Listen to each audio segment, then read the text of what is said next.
우리나라 코로나19 확진자가 발생 이후 최대인 950명으로 치솟았습니다. 방역당국은 확산세를 막지 못하면 거리두기 3단계 격상이 불가피하다고 했습니다. 사흘 전 긴 터널의 끝이 보인다던 문재인 대통령은 확진자 폭증에 방역 비상 상황이라며 소무하다고 했습니다. 서울대병원은 소방서에 일반 응급 환자를 보내지 말라는 공문까지 보내는 등 병상 부족 문제가 현실이 되고 있습니다.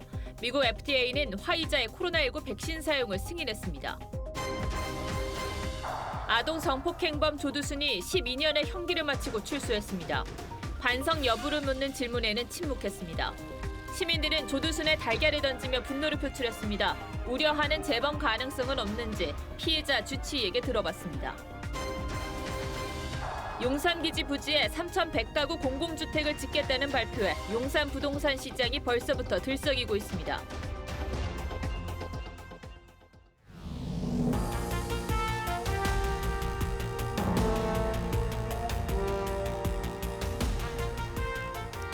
여러분 안녕하십니까? 박정훈입니다. 정부가 자랑해온 K-방역이 결국 3차 코로나 유행에 무너지고 있습니다. 밤사이 코로나 확진자는 950명이나 늘었습니다. 그러니까 지난 1월 첫 환자가 나온 이후 가장 많은 숫자입니다. 이번 주 내내 600명 안팎이었는데 주말로 접어들면서 1,000명에 육박한 겁니다.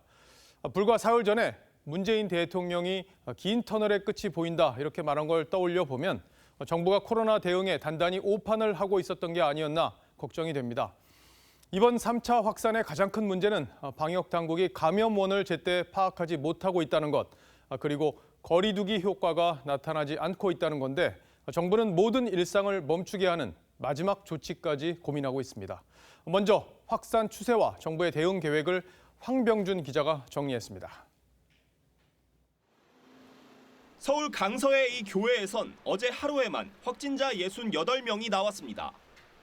지난 9일 처음 확진된 가족 교인 2명을 통해 다른 교인들에게 전파된 것으로 추정됩니다. 경기 부천의 한 요양병원에선 간호사와 환자 등 67명이, 안산의 요양병원에선 12명이 확진됐습니다. 부천 요양병원은 일제검사를 통해 감염을 확인했는데 지금까지 일제검사 등으로 전국 16개 취약시설에서 159명의 감염을 확인했습니다. 대구 교회와 울산 중고등학교, 강원도 춘천 학원 등 전국 곳곳에서도 새 집단 감염이 나오면서 신규 환자는 950명이 나왔습니다. 지난 1월 첫 환자 발생 이후 가장 많은 규모인데 한 달 새 10배 가까이 치솟았습니다.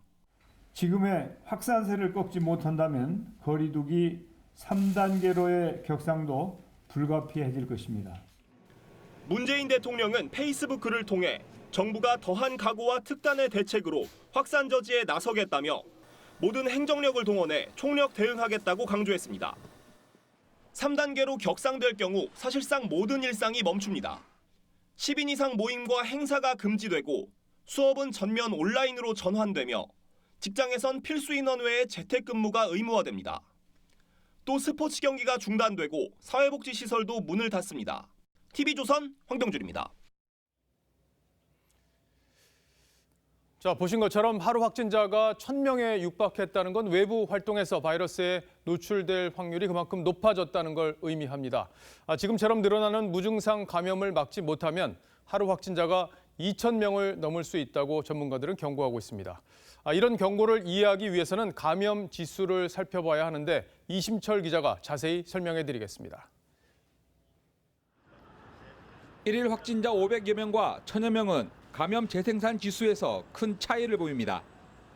확진자 1명이 1.5명에게 2차례 전파할 경우 500명일 때는 750명과 1,250명으로 늘어나지만 1,000명일 때는 1,500명과 2,250명으로 같은 기간이라고 해도 확진자 규모는 2배에 이릅니다. 재생산 수는 여전히 1보다 크고요. 저희 모델에서는 이미 지난주부터 하루에 2,000명 이상 나오는 걸로 되어 있어요. 지금 다 못 찾고 있어서 그렇죠. 지난 2월 대유행 당시에는 대구 신천지와 요양병원 중심이라 역학조사와 전수조사도 비교적 빨랐습니다. 하지만 이번 수도권 대유행은 병원, 종교시설 등 대규모 감염은 물론 다중시설과 가족 전파 등 일상 속에서 동시다발적으로 확산되고 있습니다. 또 무증상 잠복 감염이 많은 데다 감염 경로 파악조차 어렵고 이동량도 줄어들지 않아 방역 조치가 확산세를 막지 못한 겁니다. 정부는 오는 14일부터 3주 동안 집중조사 기간을 정하고 무료 검사를 확대할 계획이지만 강제 검사가 아니기 때문에 연말 연시를 맞아 얼마나 효과가 있을지는 미지수입니다. TV조선 이심철입니다. 상황이 이렇게 악화되자 문재인 대통령은 오늘 송구한 마음을 금할 수 없다 이렇게 사과했습니다. 사흘 전에 보였던 자신감과는 크게 달라진 건데 국민 입장에선 무슨 말을 믿어야 할지 혼란스러울 수밖에 없습니다. 한 달 전에도 대통령이 거리두기 완화 조치를 발표하면서 코로나 통제에 자신감이 있다고 했었는데 그 말 직후에도 확진자가 늘었었죠. 이건 단순한 징크스로 볼 게 아니라 대통령의 발언이 방역의 긴장을 떨어뜨린 것으로 볼 여지가 충분합니다. K방역의 성과를 홍보하는 것도 필요하겠지만 그 말이 방역에 어떤 혼란을 만들어낼지 한 번 더 생각하는 신중함이 어느 때보다 필요해 보입니다. 이어서 윤동빈 기자입니다. 문재인 대통령은 오늘 SNS 글을 통해 실로 방역 비상 상황이라며 코로나 상황을 조속히 안정시키지 못해 송구한 마음이 든다고 사과했습니다. 불안과 걱정이 크실 국민들을 생각하니 면목 없는 심정이라고도 했습니다. 사흘 전만 해도 문 대통령은 백신과 치료제로 터널의 끝이 보인다는 말을 3번이나 반복했습니다. 코로나의 긴 터널의 끝이 얼마 남지 않았습니다. 지난 2월엔 코로나19는 머지않아 종식될 것이라고 했고 10월에는 전국의 사회적 거리두기 단계를 1단계로 하향 조정한 것과 관련해 한국은 매우 예외적으로 선방하고 있다고 자신 있게 말할 수 있다고 자신감을 보였습니다.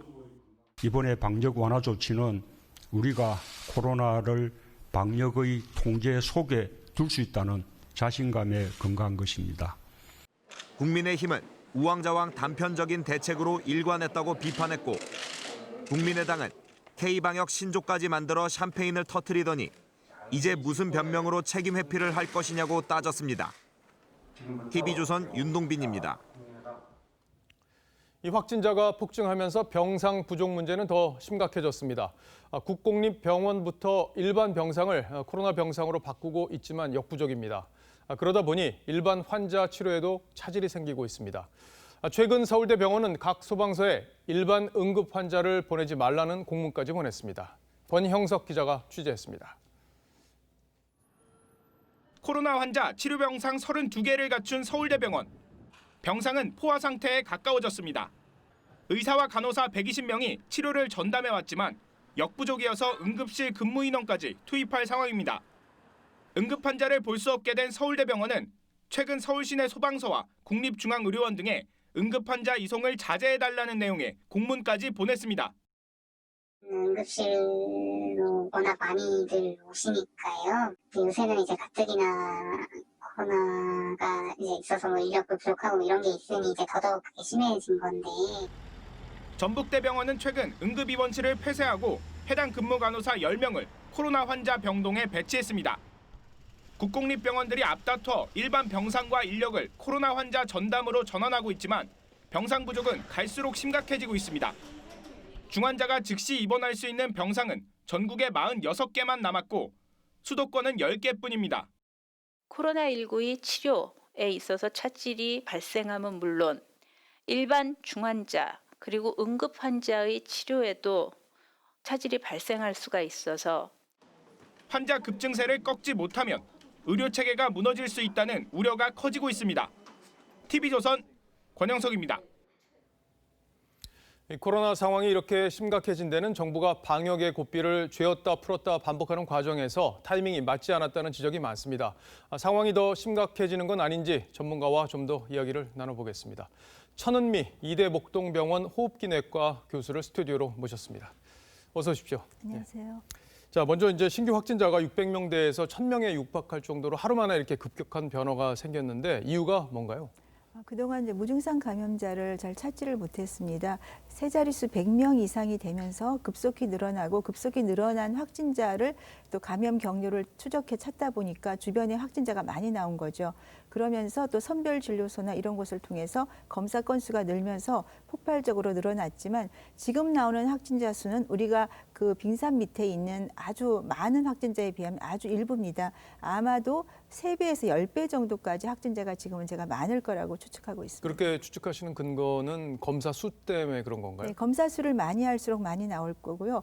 해외 사례를 보면 슬로바키아 같은 경우는 하루에 한 2,000명 정도 했는데 이틀 동안 전수 검사를 통해 5만 건을 확진했습니다. 예. 네, 그런 사례를 비교하면 우리도 아마 이런 검사 건수를 늘리거나 신속 항원 키트를 사용하게 되면 훨씬 많은 확진자를 찾을 수 있을 겁니다.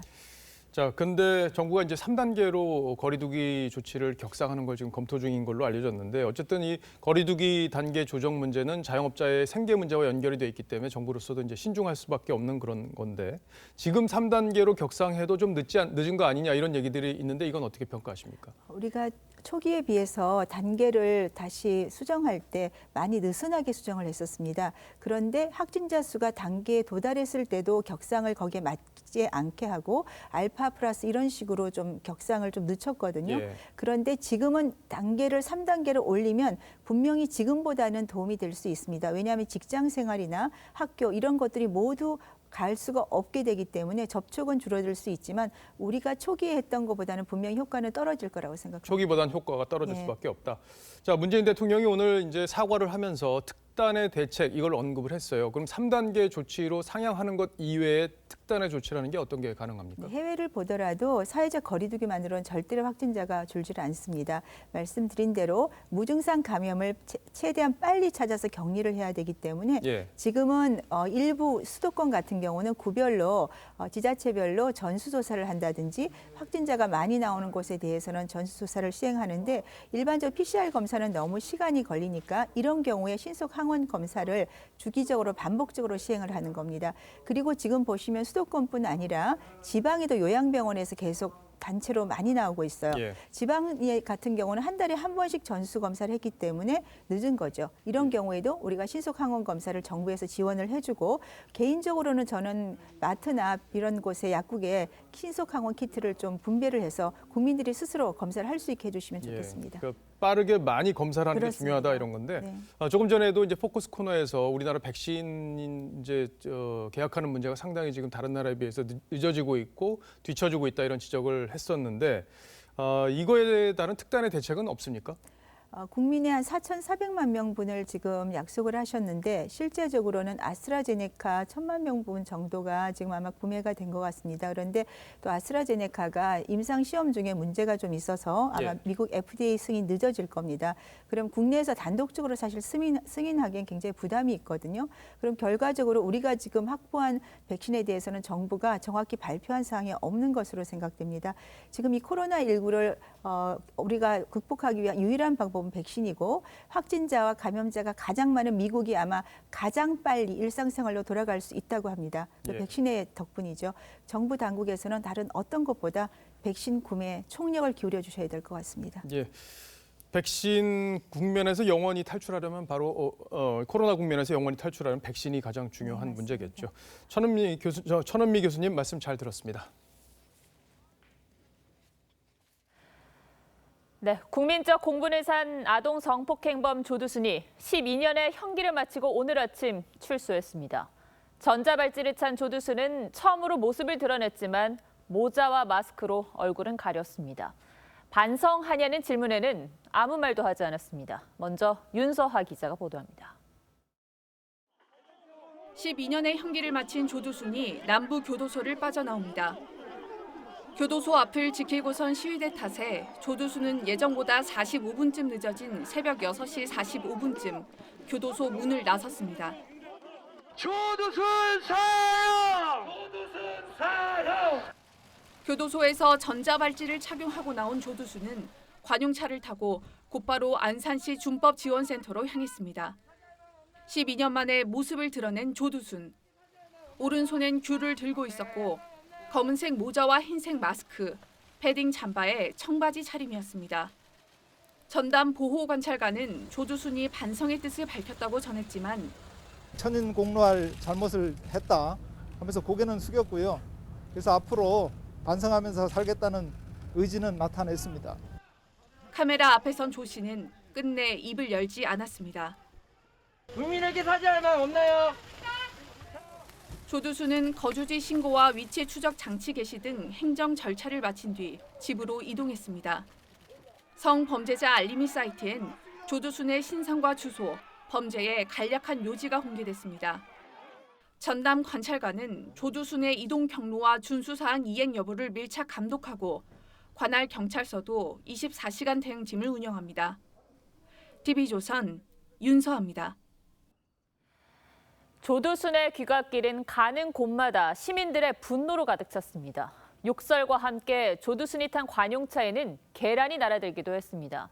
조두순이 거주할 집 앞에는 시민 수백 명이 모여 추방하라고 외쳤습니다. 이재준 기자가 이어서 전합니다. 조두순을 태운 은색 승합차가 서울 남부교도소를 빠져나오자 기다리던 시민들이 차 앞으로 뛰어듭니다. 제지하는 경찰들과 격렬한 몸싸움이 벌어지고 조두순을 향한 욕설도 쏟아집니다.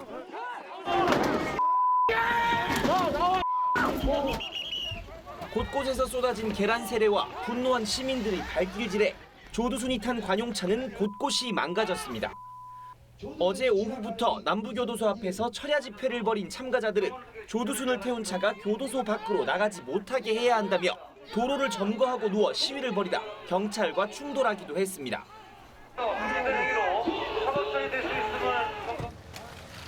안산시 준법지원센터에서 행정 절차를 마치고 나오며 진심으로 뉘우치냐는 취재진의 질문에 조두순은 허리를 숙였지만 일부 시민이 갑자기 차량 위로 뛰어올라가 발길질을 퍼붓기도 했습니다.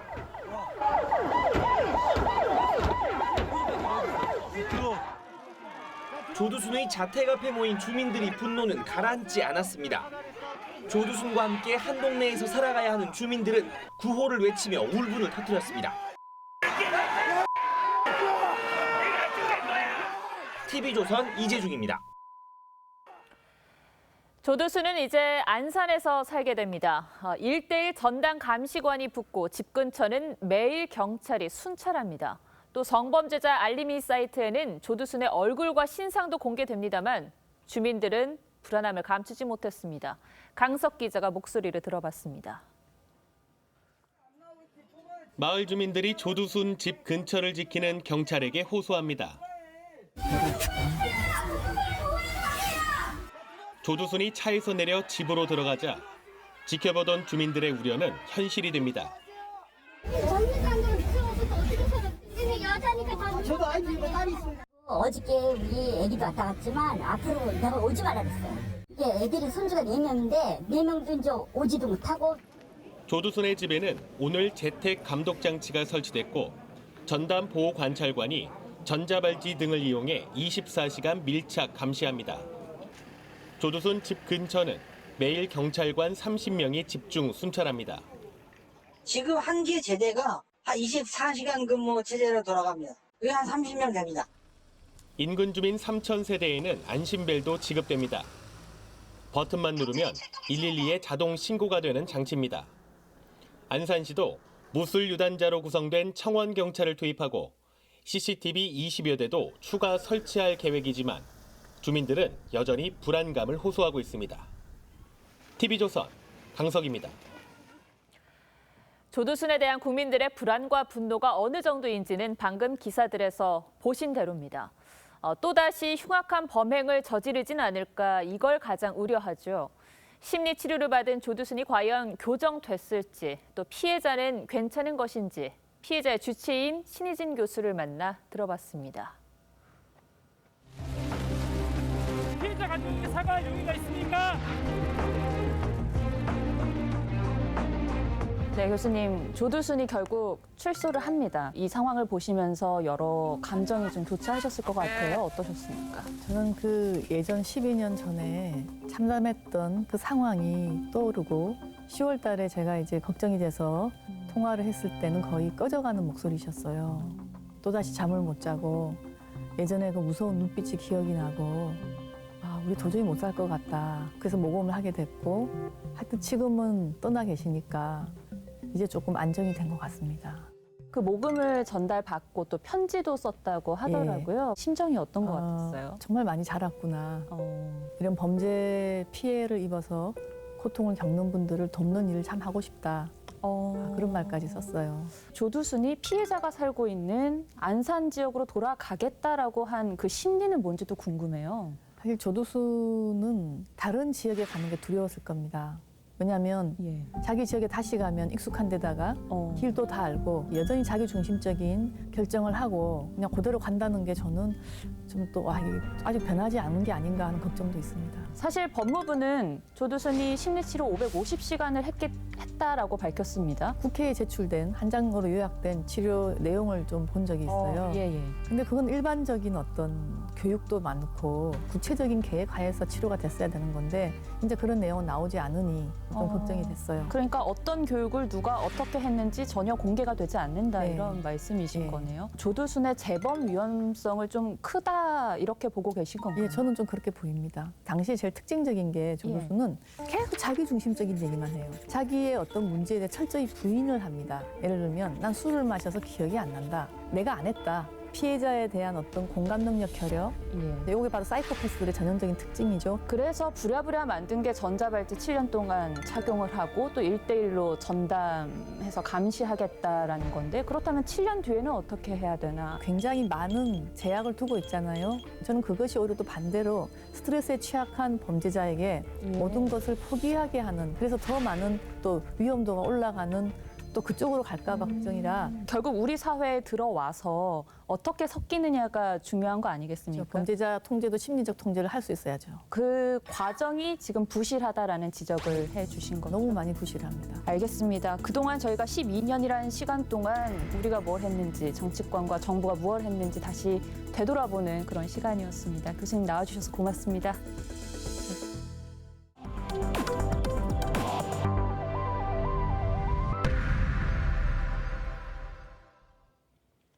네, 다음 뉴스입니다. 문재인 대통령이 어제 공공임대주택 단지를 방문해서 한 말을 두고 논란이 커지고 있습니다. 13평짜리 아파트에서 부부와 아이 2명까지 살 수 있다 이렇게 이야기를 했는데 이게 현실과 맞지 않는다는 겁니다. 청와대는 대통령이 한 말은 자신의 의견이 아니라 질문이었다 이렇게 해명을 했는데 정말 질문이었는지 아니면 의견이었는지 직접 들어보시고 판단하시기 바랍니다. 최지홍 기자가 그 발언을 2번 들려드리겠습니다. 문재인 대통령이 LH공사 공공임대 아파트에 들어섭니다. 국토부 장관 후보자인 변창흠 LH공사 사장과 과거 13평에 해당하는 44제곱미터형을 둘러보며 자녀 2명까지 지낼 수 있다는 대화를 나눕니다.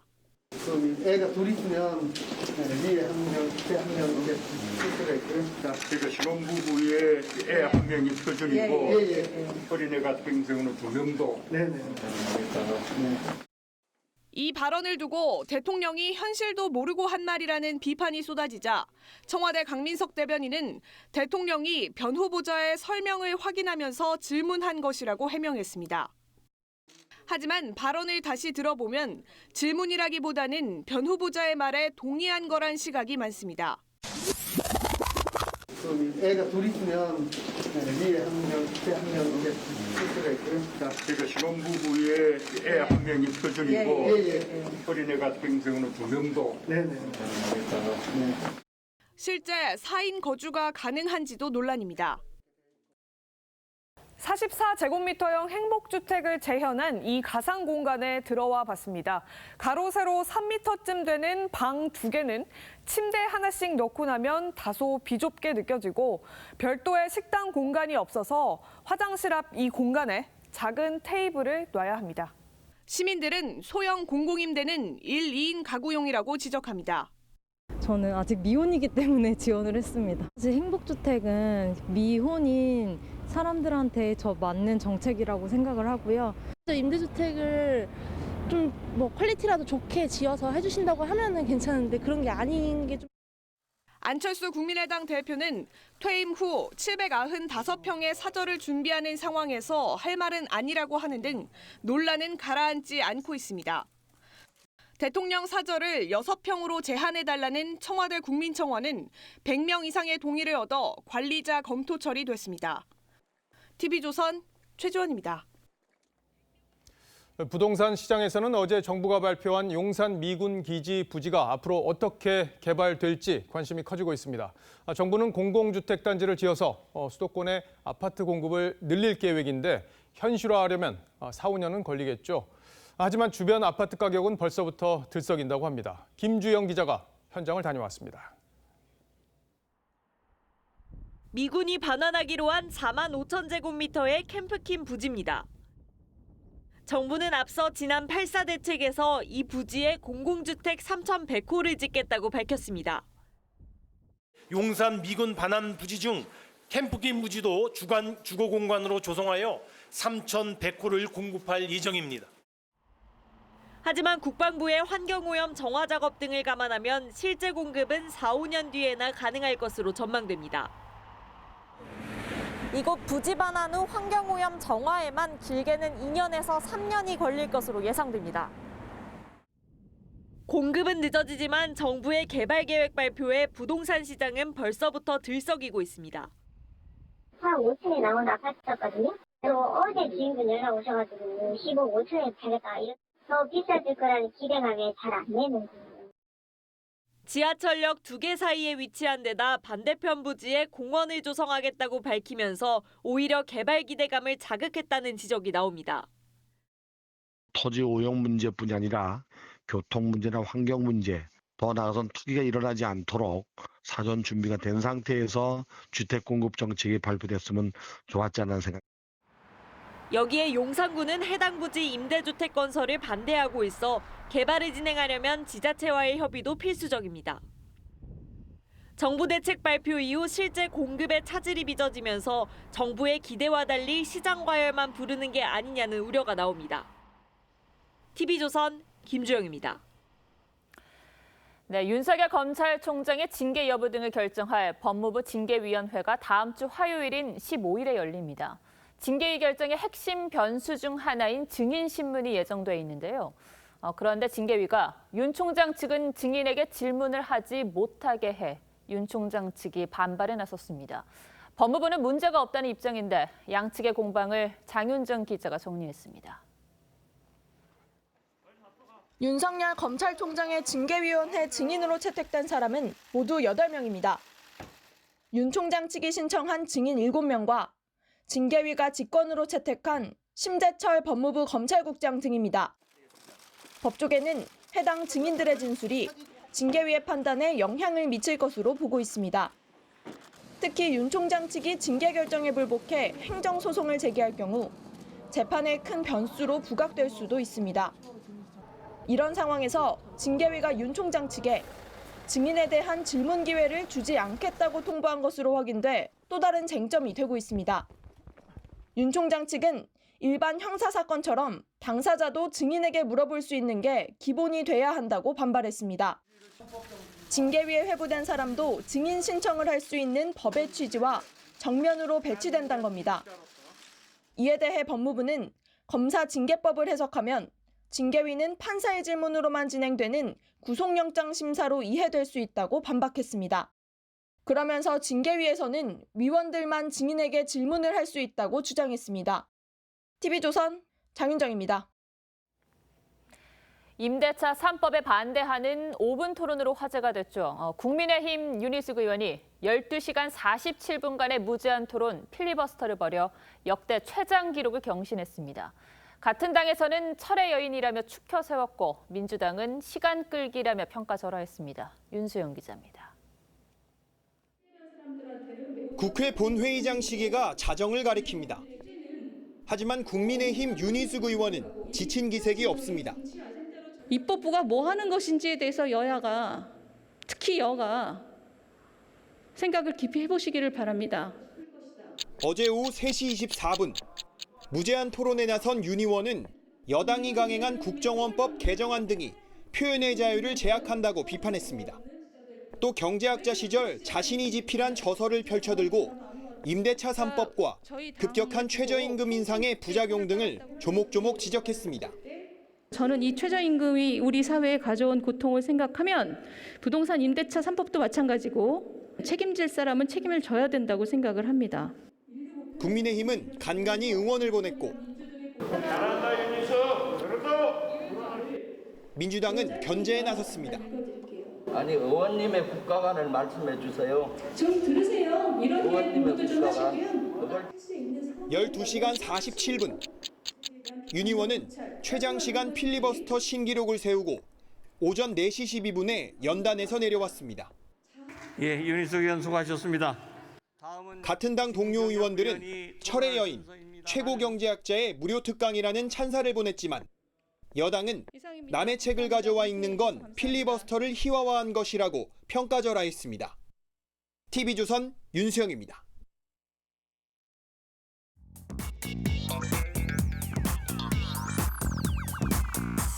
뉴스야 시작합니다. 정치부 김정우 기자 나와 있습니다. 첫 번째 물음표 보죠. 네, 첫 번째 물음표는 윤석열 진짜 출마 못할까로 하겠습니다. 예, 어제 저희가 뉴스9 시간에도 보도를 해드렸는데 열린민주당의 최강욱 대표가 법안을 이제 발의를 했는데 윤석열 검찰총장이 임기를 다 마치면 대선에 출마할 수 없도록 하는 법이잖아요. 근데 이게 실제 통과될 가능성이 있습니까? 네, 다들 아시는 규정일 텐데 1994년 만들어졌을 때부터 공직선거법은 공직자가 선거에 출마하려면 90일 전까지 사퇴하도록 규정을 했습니다.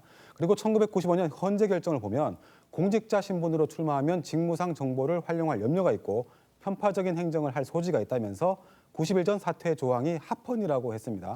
그런데 열린민주당이 낸 이 검찰청법하고 법원조직법을 개정안을 보면요. 검사와 판사의 경우만 사퇴 시한을 1년 전으로 한 겁니다. 그러니까 2022년 3월 9일에 차기 대선이 치러지니까 임기가 내년 7월인 윤석열 총장이 출마를 만약에 하려면 내년 3월 9일 전에 사퇴를 해야 되는 겁니다. 예, 그러니까 법안 취지가 어쨌든 공직자의 프리미엄을 갖지 못하도록 90일 전에 사퇴하도록 한 거고 그게 헌재 결정을 통해서도 이제 취지가 맞다 이런 결정이 나와 있는 그런 상황인데 이걸 판검사에 대해서만 1년 전으로 하니까 이제 논란이 좀 되고 있는 건데 자 그런데 최강욱 대표 이제 청와대 비서관으로 있다가 한 달 전에 사퇴하고 총선에 출마하지 않았습니까? 예, 그 비례대표 출마자의 경우에는 30일 전에 사퇴를 하면 되는데 최강욱 대표도 올해 3월 16일에 청와대 비서관에서 물러나서 4.15 총선에 비례대표로 출마를 했습니다. 날짜를 꽉 채우고 나왔군요. 자, 근데 이제 열린민주당이 3석이니까 이제 독자적으로는 법안 처리가 불가능하고 민주당이 과연 이 법안에 동의할지 그래서 법안이 통과될지 이게 관심이잖아요. 이 법안을 보면 김종민, 김용민, 김남국, 신동근 의원 등 그 민주당 법사위원들이 대거 공동 발의자로 이름 올렸습니다. 그리고 최강욱 대표도 민주당이 함께할 거다 이런 기대감을 보이고 있습니다.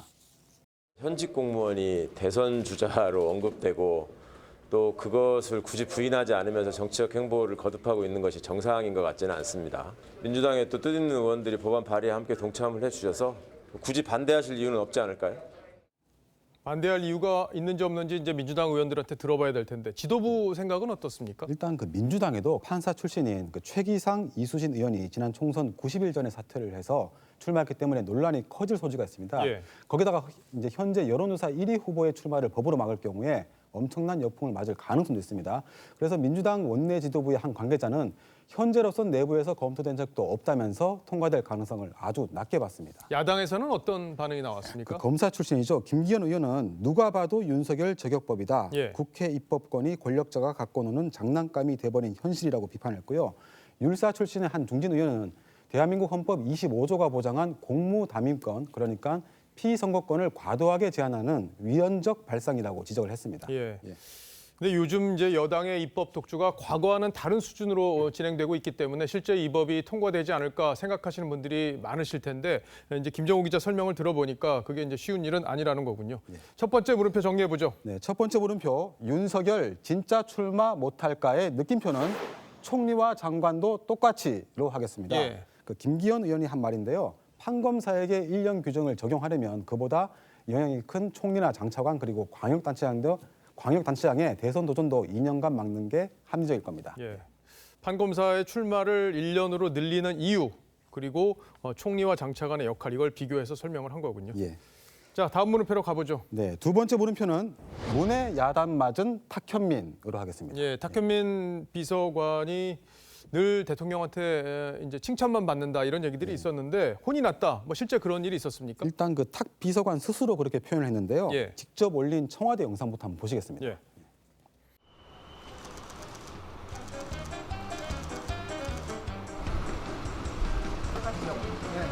아니 아무것도 못 들어가가지고. 예, 뭐 영상을 보니까 건물 안으로 이동하자고 하니까 이제 그걸 대통령이 안 된다 이런 취지로 얘기를 하면서 약간 노려보는 듯한 그런 표정이 있긴 한데 야단 맞은 거는 아니지 않습니까? 그래도 일단 청와대가 공개한 영상에 예. 화난 대통령이라고 딱 적혀 있고요. 예. 탁 비서관 본인도 이렇게 야단 맞았다고 표현을 하긴 했습니다. 예. 예, 조금 전에 리포트에서도 봤지만 이제 문 대통령이 공공임대주택에서 한 발언 때문에 논란이 큰데 그것과도 저 장면이 연결이 되는 겁니까? 일단 저 현장에서 이제 탁 비서관의 이런 반응은 물론 이제 임대주택 현장에서의 대통령 발언을 이제 오독하지 마라 예. 이런 주장이 있긴 하지만 그보다는 탄소 중립 선언 KBS 생중계 때 시도한 그 흑백 화면 연출과도 좀 관련이 있어 보입니다. 이제 그제 대통령 연설이 이렇게 지금 나오다시피 흑백으로 생중계가 됐는데요. 예. 그 탄소 중립이란 의도에 맞게 고화질에 비해서 데이터 소모가 적은 흑백 방송을 했다는 겁니다. 그런데 이를 두고 KBS 공영노조가 KBS 역할이 인력 공급 대행 송출 업체로 전락했다. 뭐 탁현민 왕 PD 사건이라고 비판을 한 겁니다. 예. 뭐 어찌됐든 청와대 뜻대로 공영방송이 움직였다 이렇게 해서 노조가 좀 비판을 한 거군요. 예. 그런데 이제 탁 비서관이 즉각 반박을 했는데 예. 청와대 행사 책임자가 행사 연출하고 중계 맡은 KBS가 그 연출한 대로 방송한 게 뭐가 이상하냐 이런 내용인데요. 왕 행정관, 왕 비서관, 이젠 왕 PD까지 삼관왕이라면서 무슨 왕한테 매번 이런 대우를 하는지라고 썼습니다. 그리고 하루 만에 이렇게 야단 맞았다 이런 글도 올린 겁니다. 예, 무슨 왕한테 이런 대우를 하는지 이 부분이 좀 재밌습니다. 두 번째 물음표 정리해 보죠. 네, 두 번째 물음표 문에게 야단 맞은 탁현민의 느낌표는 야단은 쇼가 아니길로 하겠습니다. 예. 청와대가 작은 성과까지 매번 홍보에 활용하다 보니까 어제처럼 대통령이 좋은 의도로 임대주택을 방문했을 때도 책 잡히는 장면이 나오는 게 아닌가 싶습니다. 예, 탁현민 비서관이 이제 홍보 기획의 마술사라고는 하지만 이제 결과적으로는 보면 포장보다는 내용이 더 중요하다 이렇게 볼 수 있겠어요. 잘 들었습니다. 지금까지 김정우 기자였습니다. 프로배구 1, 2위 팀 간의 대결에서 선두 대한항공이 외국인 선수 없이 토종 쌍포를 앞세워 KB 손해보험을 제압했습니다. 스포츠 소식은 박상준 기자가 보도합니다. 3세트에서 11점을 뽑으며 부상으로 빠진 외국인 선수 비에나의 공백을 완벽하게 메운 대한항공 임동혁. 하지만 KB손해보험은 올해 V리그 최고 공격수 케이타의 화력과 정동근의 블로킹으로 승부를 5세트로 이어갔습니다. 케이타가 홀로 48점의 괴력을 펼쳤지만 52점을 합작한 대한항공 쌍포 임동혁과 정지석은 더 위력적이었습니다. 정지석은 5세트에서 두 번의 날카로운 대각선 공격으로 점수를 5점 차까지 벌렸고 임동혁도 고비마다 스파이크를 꽂아 넣었습니다. 비에나가 없어서 좀 부진을 예상했었는데 그래도 국내 선수끼리 해서 4연승을 만든 건 정말 값진 성적이라 생각하고요. 대한항공은 앞서 두 번의 맞대결 패배를 서력하고 선두를 굳게 지켰습니다. 원희의 과감한 골밑 공격과 호쾌한 투핸드 덩크 슛으로 역전에 성공한 SK. 하지만 오리온은 로슨과 이승현의 연속 득점으로 다시 리드를 잡았습니다. 4쿼터 중반 이대성의 석점슛까지 터져 점수차는 7점 차. 프로농구 최고의 높이를 자랑하는 고양산성 오리온이 이대성과 이승현, 허일영 등 고른 활약에 힘입어 SK를 75대 70으로 꺾고 11승 8패, 단독 3위에 올랐습니다. TV조선 박상준입니다.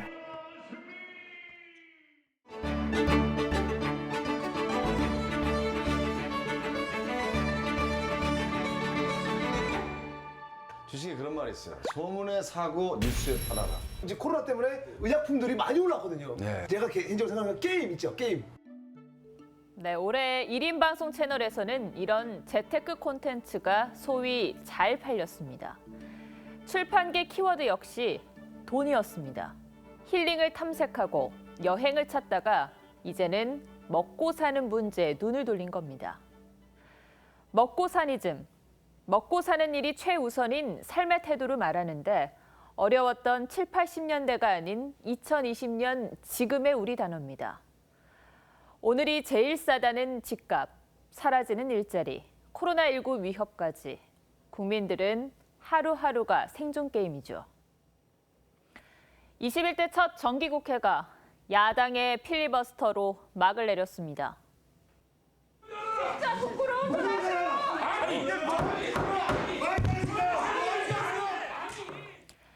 174석의 거대 여당은 공수처 출범을 위해 거침없이 달렸고 103석의 제1야당은 무기력했습니다.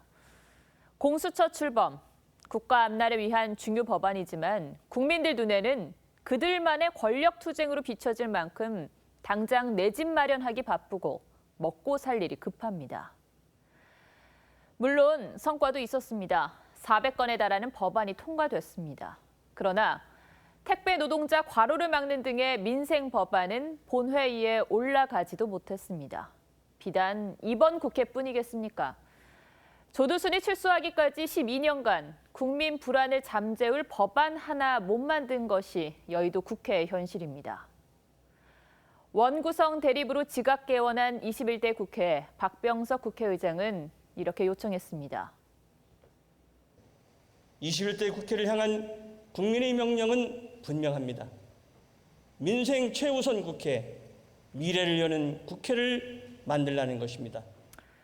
먹고 사니즘에 지친 국민들의 이 명령이 공허한 울림으로만 남을까 두렵습니다. 오늘 앵커가 고른 한마디는 먹고 사니즘이었습니다.